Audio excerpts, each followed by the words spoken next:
Assalamualaikum warahmatullahi wabarakatuh. Selamat siang buat teman-teman semuanya. Di video kali ini saya ingin membagikan pengalaman saya atau informasi sedikit tentang adaptor atau charger atau stop kontak yang ada di Jepang. Jadi kan kita udah beda negara. Kita kan dari Indonesia udah tinggal di Jepang, nantinya itu ternyata beda ya kan. Kalau di Indonesia yang stop kontaknya gitu kan yang bulat panjang biasa. Kalau di Jepang itu gepeng. Nanti saya tunjukin di video kali ini. Juga saya ingin membahas itu semua tentang sama tambahan mungkin beberapa tentang internet di Jepang juga ya. Langsung aja kita mulai. Yang pertama kita dari adaptor atau charger. Adaptor buat charger kita kan, charger penting banget ya buat kehidupan kita. Kita kan sehari-harinya pasti nggak mungkin nggak pakai yang namanya handphone. Itu kan nggak mungkin nggak pakai. Sekarang kehidupan udah modern, pasti kita harus pakai terus kan. Setiap hari mungkin bisa aja kita ngecas terus. Jadi itu kan paling penting dimanapun kita berada. Langsung aja, saya di sini kan ke Jepang itu bawa dua tipe charger. Soalnya kan bawa dua HP. Bawa dua HP itu bukan berarti buat gaya-gayaan. Emang karena HP saya yang satu itu udah agak yang memorinya itu udah agak banyak, ya udah bawa jaga-jaga satu lagi. Nanti kalaupun penuh gitu kan, takutnya daripada beli di sini kemahalan, ya saya antisipasi bawa dari Indonesia. Itu pun juga beli yang bekas-bekas. Jadi ya untuk antisipasi saja. Soalnya kan saya mikir saya nantinya di Jepang 3 tahun. Di Indonesia pun kadang kan 3 tahun juga udah ganti HP. Ya biasanya ngupgrade HP yang internalnya lebih gede. Kalau saya sih nyarinya yang gede-gede gitu. Soalnya kan emang buat penyimpanan. Itu penting bagi saya soalnya. Saya di sini bawa dua. Ini ya ada dua. Nah, saya jelasin. Biasanya kalau di Indonesia kayak gini ya, lingkaran kayak gitu. Kalau di Indonesia, kalau ini kan yang segitiga, charger yang segitiga 3 kaki, charger 3 kaki. 3 kaki biasanya kan ada adaptornya. Saya jelasin dari yang 3 kaki dulu deh. Yang 3 kaki kan biasanya kita pakai, kalau cas di Indonesia juga nggak bisa kan 3 kaki, jarang kan. Biasanya harus pakai adaptor kayak gini. Harus pakai yang 3 gini. Kita masukin baru kita charger kalau di Indonesia. Jadi kayak gini kan. Jadi nanti ketemunya yang gepeng 2 kayak gini. Itu kan kalau di Indonesia. Nah, kalau di Jepang saya bawa lagi. Ini yang gepeng. Gepeng ya. Sama sih 3 kaki. Cuman ujungnya ini beda. Ini gepeng. Jadi nanti saya masukin kayak gini. Sama ini nanti stop kontaknya gini.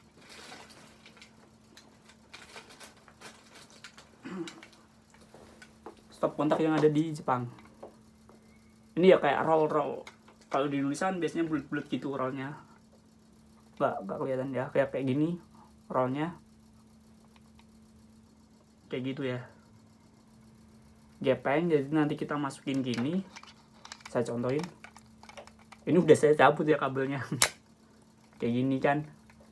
Nah, kalau di yang ini, itu tadi yang contohnya, yang gepeng yang benernya. Ini kan Indonesia. Kalau kita masukin gini, nggak bakal masuk lah, nggak bakal bisa. Jadi emang harus gepeng. Itu nanti kalau kita chargernya yang emang kayak gini, kan tadi saya emang bawa yang 2, yang tipe gepeng sama yang asli dari Indonesia yang ojong gitu, yang panjang. Nah, kalau emang bawaan chargernya kayak gini, kita tambahin ini adaptor gini. Itu banyak kok, kita beli banyak. Ini murah harganya. Saya beli berapa ya? 3 ribuan kayaknya, 3 ribuan.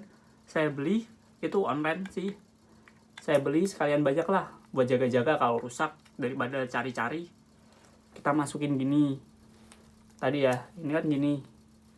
Ini kan tipenya berlubang gini, yang panjang ojong buat asli Indonesia. Nanti kita masukin.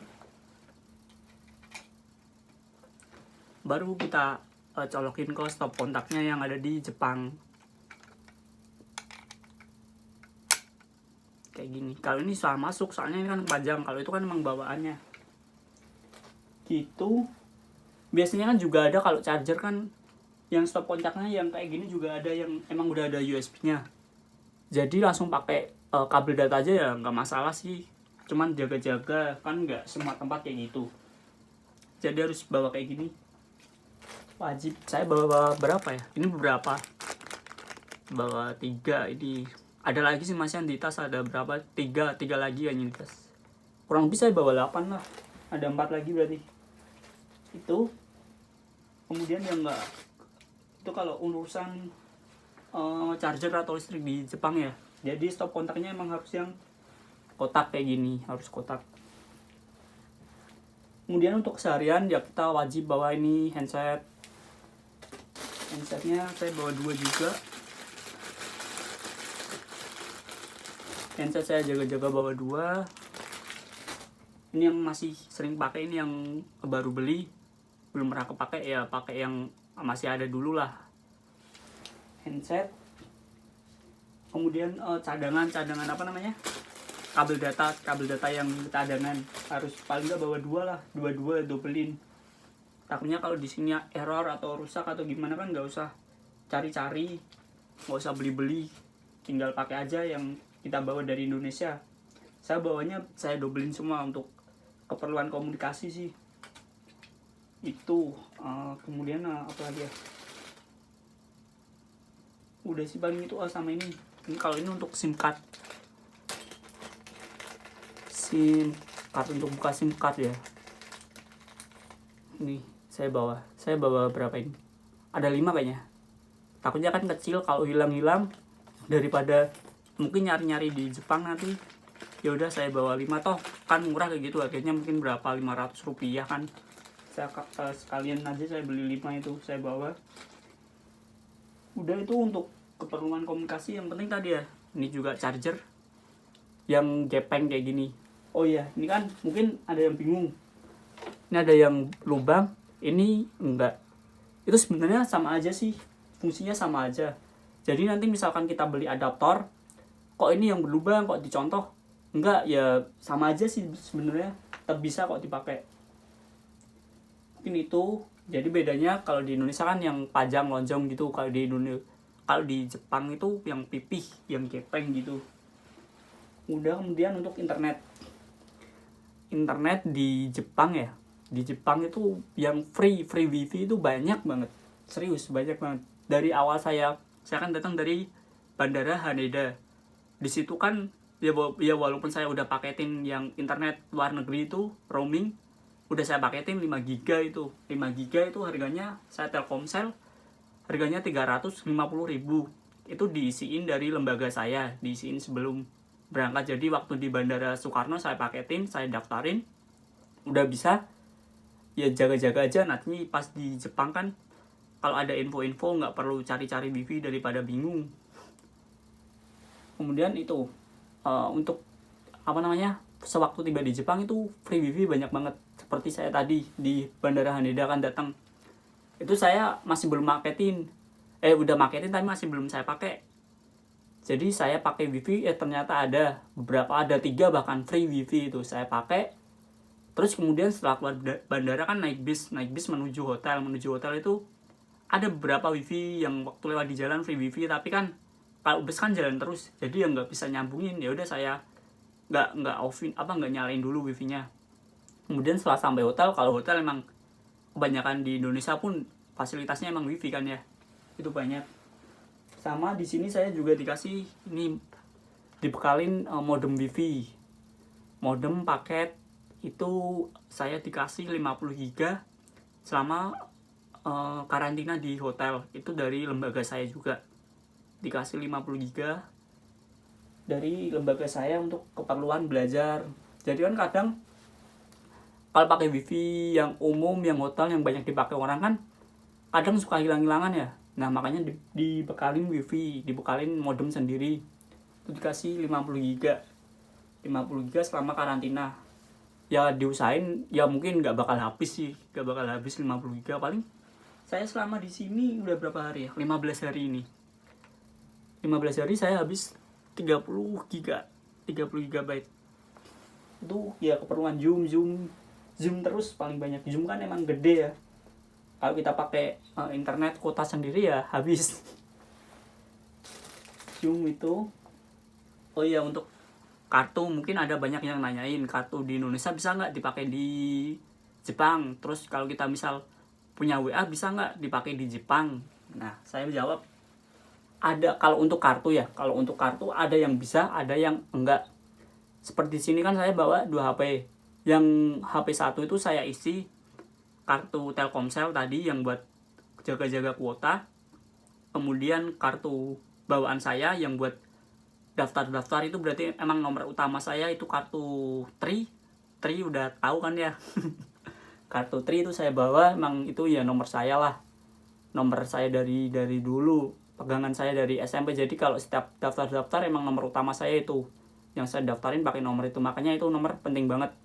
Tetap saya bawa terus. Itu jadi bawa 2, yang satunya di HP satunya itu kartu Smartfren. Nah, saya mau jelasin. Di sini tuh cuma ada 2. Namanya Docomo sama Softbank ya, Softbank ini. Ya ada 2 itu. Di sini saya lihat ini. Yang di ujung. Nah, itu kan biasanya kita beli kartu dulu di Jepangnya. Nah, ini saya juga bingung. Kok waktu datang emang berubah gitu apa gimana ya? Tahu-tahu berubah namanya jadi kayak gitu kan, biasanya tulisannya Telcel sama Tri gitu. Telkomsel sama Tri. Nah, ini berubah.